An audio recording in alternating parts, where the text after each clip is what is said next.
Robotron 2084 on the Atari 7800 is a very well done port of Midway's arcade classic. While certainly not identical to the arcade in graphics or sounds, it does replicate the same intense gameplay from the arcade version very nicely. The objective is simple. Kill everything except the invincible Hulks, save the humans who are hunted by the Hulks and the insidious brains who reprogram them, and try to score as many points and lives as you can along the way. The game throws enemies at you in waves, and the point is to try and get as far as you can before getting that game over screen.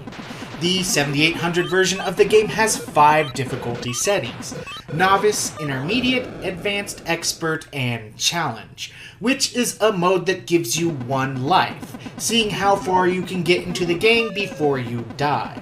Staying true to Robotron's arcade quarter-stealing roots, this game is very challenging on all difficulties. There's actually no shame in playing this one on Novice. The more you play, the better you get at the game. However, it does take a ton of practice to get even remotely good at this game. As one might expect, there is a bit of difficulty in porting a twin-stick shooter to a console, and the default control setting for the game, which forces the player to hold down the fire button to shoot in the direction you are moving, works decently enough. However, a really cool control option for the game does exist, which allows players to dual-wield Atari 7800 joysticks for movement and one for firing, similar to the control option later put into the N64 version. However, with the size and shape of the 7800 joystick, this can be awkward, unless you find a good way to fasten both joysticks down.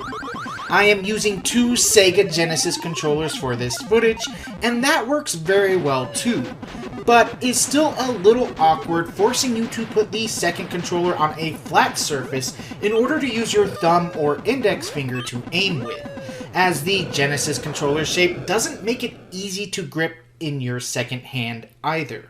The 2-controller method of play, however, is almost a must for this game, but the default control setup does add on to the challenge, so those hardcore types who love making hard games even harder might actually get a kick out of using the default setup over the twin-stick setup. The graphics look good, as you can still distinguish the enemy types and human characters, and the game runs solidly, even when it gets hectic.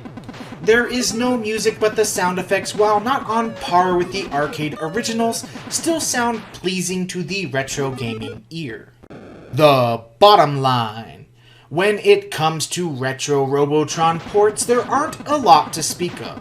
So if you happen to be collecting for the Atari 7800, Robotron 2084 is definitely worth putting in your collection. My 7800 collection is far from complete.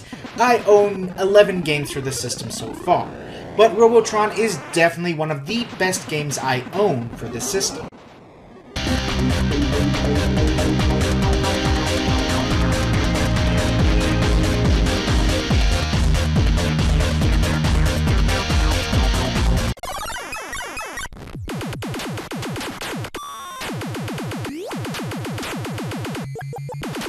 If you're looking for the arcade-perfect version of Robotron 2084 and don't want to fit the bill for the arcade cabinet itself, hunt down Midway Arcade Treasures for the PS2, PC, Xbox, and GameCube, as the Xbox Live version of the game has actually been delisted. Plus, you get other great games like Root Beer Tapper Defender, Rampage, Spy Hunter Gauntlet, and Smash TV. I'd buy that for $1. Actually, buy all 3 of these collections because all 3 of them are awesome. Hunt down Midway Arcade Treasures 1, 2, and 3.